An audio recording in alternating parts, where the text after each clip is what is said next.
In an age where European royalty often struggles to maintain relevance, Jean-Christophe Napoléon Bonaparte stands as a fascinating bridge between France's imperial past and its republican present. Born on July 11, 1986, in Saint-Raphael, France, this descendant of Napoleon's brother, Jérôme Bonaparte, carries one of history's most legendary surnames while navigating the complexities of 21st century life as a disputed pretender to a long-abolished throne. Jean-Christophe's claim to the title, Prince Napoleon, stems from his position as the head of the Imperial House of France, a designation that remains contested within Bonapartist circles.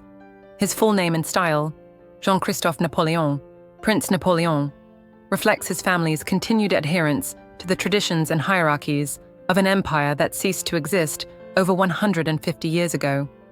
Yet rather than dwelling in the shadows of history, this modern prince has carved out a thoroughly contemporary existence that would likely surprise his illustrious ancestor. Jean-Christophe is the son of Prince Charles Napoleon and Princess Beatrice of Bourbon-Two Sicilies, making him a descendant of two significant European royal houses. His father, Charles Napoleon, became head of the imperial house in 1997, following a complicated succession dispute that has plagued the Bonaparte family for decades. The controversy stems from his grandfather, Prince Louis Napoleon, who married Alix de Forester without the consent of the then head of the house, leading to disputes about whether Charles and his descendants have legitimate claims to the Bonapartist succession. This internecine conflict represents one of the ongoing tragedies of the Bonaparte dynasty, a family once powerful enough to reshape Europe, now reduced to legal battles over largely symbolic titles. The dispute has split Bonapartist supporters into factions, with some recognizing Jean-Christophe's lineage and others supporting rival claimants. Despite these controversies, Jean-Christophe was formally recognized as heir by his grandfather and has assumed the mantle of head of the house, though the quarrels periodically resurface in French media. Beyond the dynastic disputes, Jean-Christophe's personal life has also drawn attention. Known for being private and discreet, he avoids the flamboyance sometimes associated with European royals. In interviews, he has emphasized wanting to live as a normal professional, despite the weight of his surname. Before his marriage, French and European society magazines occasionally speculated about his love life, linking him to various aristocratic circles, though Jean-Christophe himself has rarely commented publicly. His relationship with Countess Olympia von Arco-Zinneberg was kept largely under the radar until their engagement was announced in 2018, surprising many royal watchers who praised the historic symbolism of the match. Through his mother, Beatrice, Jean-Christophe connects to the House of Bourbon-Two Sicilies, one of Italy's former royal families. His maternal grandmother was the Countess Tatiana de Witt de Limburg-Stierum, adding Dutch noble blood to his already cosmopolitan heritage. These connections place Jean-Christophe within an extended network of European nobility, many of whom maintain close relationships despite their family's loss of political power. Unlike his imperial ancestor, who rose through military ranks to seize political power, Jean-Christophe has pursued a decidedly modern path. He received an elite education befitting his status, studying economics and finance in Paris before earning a master's degree at Harvard and completing an MBA at INSEAD. His true calling, however, led him to the world of international finance and business. His professional accomplishments are particularly noteworthy given the challenges faced by many descendants of European royalty. While some retreat into ceremonial roles or rely on inherited wealth, Jean-Christophe has actively participated in the competitive world of international finance, earning respect on his own merits. He has been based in London and New York during various points of his career, embodying the international mobility of the modern elite.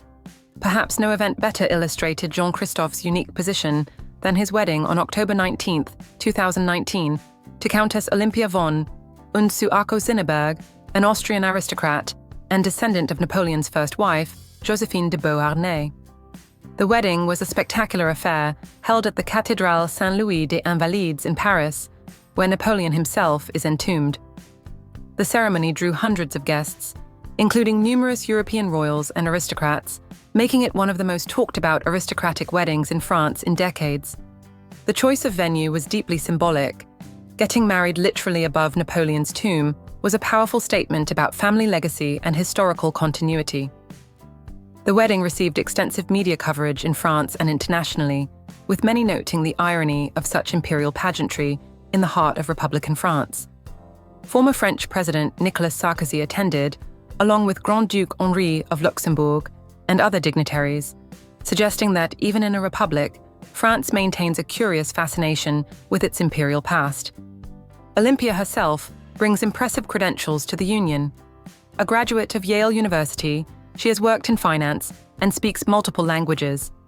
Her descent from Joséphine de Beauharnais through the latter's daughter Hortense adds another layer of historical poetry to the match, in effect, reuniting two branches of Napoleon's extended family after 2 centuries.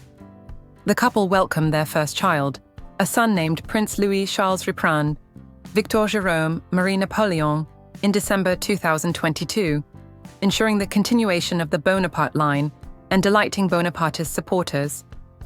The Bonaparte family has not been without modern controversies.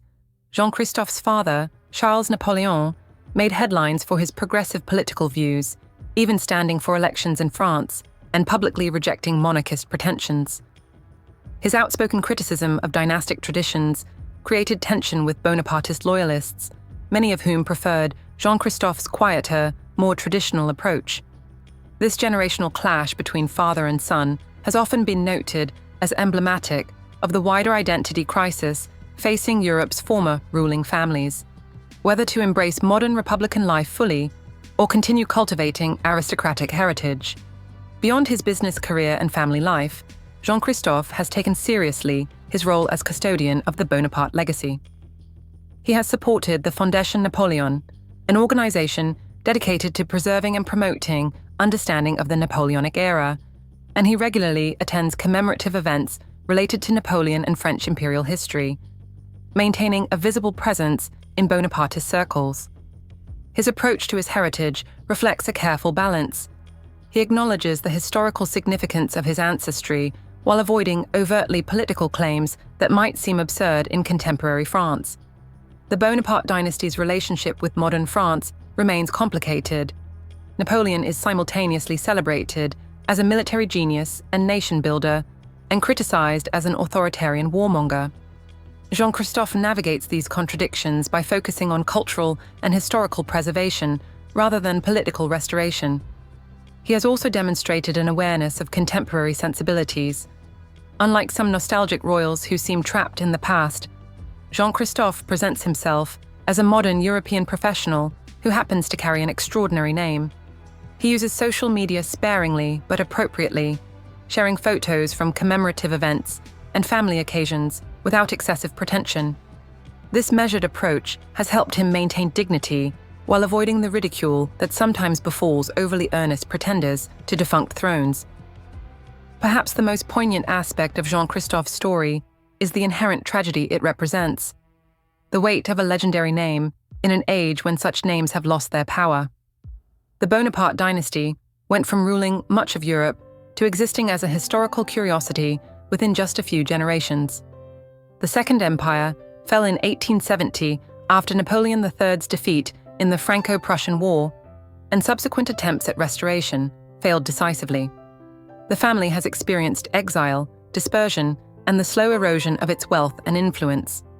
For Jean-Christophe, born more than a century after the empire's fall, the tragedy is less acute but still present. He bears a name that once made emperors and kings tremble, yet he must earn his living in investment banking. He holds a title that legally means nothing, yet maintains traditions and ceremonies as if they still mattered. This existential ambiguity, being simultaneously significant and irrelevant, defines the modern royal predicament. Jean-Christophe Napoléon Bonaparte represents a uniquely 21st century phenomenon. A prince without a throne, an heir to an abolished empire, a bearer of history's burden who has chosen to engage with the present rather than retreat into the past. His life illustrates both the persistence of Europe's aristocratic traditions and their profound transformation. He cannot command armies or reshape borders like his famous ancestor, but he can preserve memory, maintain dignity, and demonstrate that ancient names can adapt to modern realities. Whether the Bonaparte legacy will continue to hold meaning for future generations remains uncertain. But for now, Jean-Christophe stands as a living link to one of history's most dramatic stories, proving that even in our democratic age, the pull of dynasty and the weight of extraordinary names continue to fascinate and endure.